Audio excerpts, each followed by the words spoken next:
Bem-vindos à nossa pequena aula de introdução ao grego koiné, o grego bíblico. Primeiramente, nós temos aqui o alfabeto, Algumas letras são semelhantes às do português e possuem o mesmo som, e outras parecem, mas possuem sons diferentes, como o caso do Rho, que ele parece um P, mas ele tem um som de R. Temos também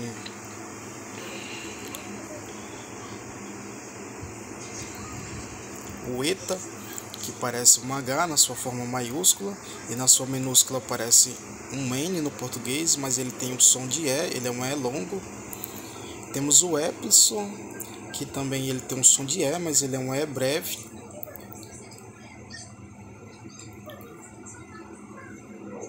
Pois bem, vamos dar início aqui à nossa aula. Primeiro nós temos aqui as letras, o nome da letra e embaixo o seu respectivo som. Temos o alfa, beta, gama, delta, epsilon, zeta, eta, teta, iota, capta, lambda, nu. Preste bem atenção, não é N, é nu.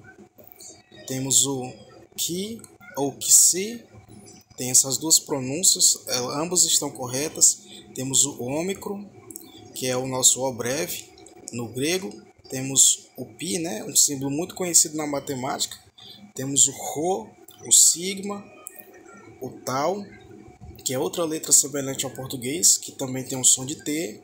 E presta atenção, essa letrinha, ela tem duas formas. Na forma maiúscula ela é semelhante a um Y, e na sua forma minúscula é semelhante a um U, mas ela é um Y ou upson. Então, ambas as formas estão certas de pronunciar. O que vai importar é na hora da pronúncia da palavra, a sonoridade que essa letra vai ter, e nós vamos descobrir ao início das aulas. Temos aqui o fi, temos o ki. Esse ki ele pode ter um som de ki ou de ri. Ambas as pronúncias estão certas. Vai depender de quem está falando a pronúncia que quer usar. Temos o psi, que é um símbolo muito conhecido usado na psicologia, e temos o ômega, que é o nosso O longo no grego. Pois bem, nós temos aqui as vogais no grego koiné. As vogais breves é o epsilon e o ômicron. As longas é o eta e o ômega. E temos o alfa, o iota e o y, que podem ser tanto breves quanto longas, depende da palavra que está sendo pronunciada. E aqui nós devemos prestar atenção. Tanto o epsilon como o E, como eu já disse, ele tem o som de E. O eta, ambos têm o som de E, só que o epsilon é breve e o eta é o E longo. Da mesma forma, o ômicron é o O breve e o ômega é o O longo. E aqui, juntando essas vogais, formam-se os ditongos. E nós lemos os ditongos assim como nós lemos em português. O alfa e o iota vai ser ai, o epsilon e o iota vai ser ei, o ômega e o iota vai ser oi, o alfa mais o upsilon. Agora presta atenção, upsilon, aqui está a questão. Quando o upsilon, que é essa palavrinha aqui que tem um formato de U, quando ela estiver junto com outra vogal, ela vai ser pronunciada como o U. Mas quando ela estiver entre duas consoantes, ela vai ser pronunciada como I. Depois nós vamos ver como fica essa pronúncia. E aqui nós temos o ócron com o Y de novo. E agora preste bem atenção. O O com o Y, ou Y, depende da forma que você quiser chamar. Quando ele estiver junto com o O, ele vai ter sempre o som de U. Preste atenção aqui, nessa palavrinha aqui. Aqui nós não vamos pronunciar outos, nós vamos pronunciar utos. Porque o O mais o Y, ele tem o som de U, como no nome Jesus. E aqui nós temos agora o epsilon mais o upsilon, que vai fazer eu. Temos o eta mais o upsilon. E temos o upsilon mais o iota.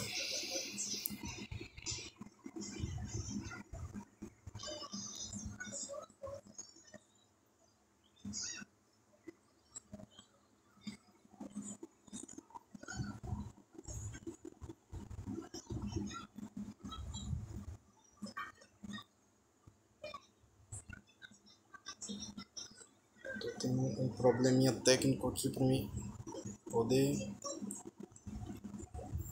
passar aqui esse slide. Pronto, consegui. E aqui no grego nós temos os acentos. Quais são os acentos do grego?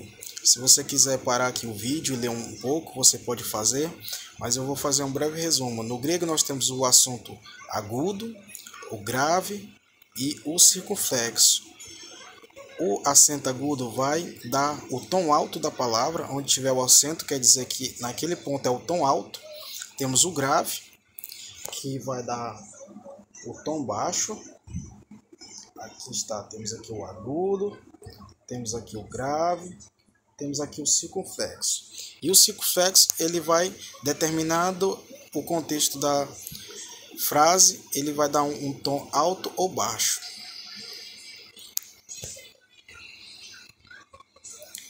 Então esses são os acentos do grego koiné. Agora nós temos que nos atentar aqui ao gama. O gama, ele sempre tem um som duro, ele não tem um som de G. Ele tem um som duro como em garrafa, como em gole, nunca como em gelo, gênero e girafa. É sempre o som duro. Som de ga, ge, gi, go, gu. E temos que nos atentar aqui. Quando o gama ocorre antes do kappa, do ki ou outro grama, ele é pronunciado como um N, um som de N, ao invés de ser um gama. Presta atenção, aqui nós temos dois gamas, então vai ficar um N e um G na transliteração. Temos o gama e o kappa, vai ficar um eta, um N e um K. Temos aqui um gama e um ki, então vai ficar um N e o KH, que é a transliteração do ki, né? Como eu falei, também pode ser pronunciado como ri. Então aqui nós vamos ter aqui, ó, aqui embaixo nós temos uma palavrinha, vamos prestar atenção nessa palavrinha aqui. Nós temos essa palavrinha aqui. Essa palavra significa mensageiro ou anjo, como a tradução traz na Bíblia. E aqui, como temos dois gamas, não vai ficar angelos, agelos, vai ficar angelos. Vai ficar angelos. Então nós temos que nos atentar a esses pequenos detalhes da língua. E temos também no grego os sinais de aspiração. O que é o sinal de aspiração? O sinal de aspiração, ele vai dar uma tonalidade na palavra. Por exemplo, quando tiver o sinal, esse sinal de aspiração aqui, deixa eu apagar aqui, com a barriguinha para esquerda, ele vai ter um som de R ou de H, como em house no inglês. E aqui nós temos essa palavrinha aqui, que é halo, não é halo. Temos o alfa, o lambda e o ômega. Então vai ficar halo. E nós temos também esse sinalzinho aqui de aspiração, com a barriguinha para a direita, mas ele não altera a palavra.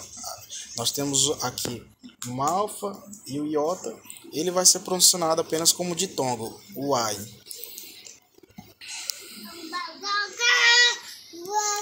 Nós também temos no grego o apóstrofo. O que é o apóstrofo? Presta atenção. Quando uma palavra termina com vogal final breve e vem em seguida de outra palavra que começa com vogal, a vogal final breve geralmente se suprime e as palavras se pronunciam juntas. Essa supressão se indica mediante um apóstrofo. Então nós temos aqui a palavra dia mais autu. Então essa palavra ela não vai ser dita dia autu, vai ser de alto junto. E nós temos aqui apó arqueis ou arqueis. Esse aqui ele pode ser pronunciado dessas duas formas. Então vai ficar aparres. Então nós temos que nos atentar a isso. Pois bem, esse é o final da nossa aula. É uma pequena introdução. E que Deus abençoe.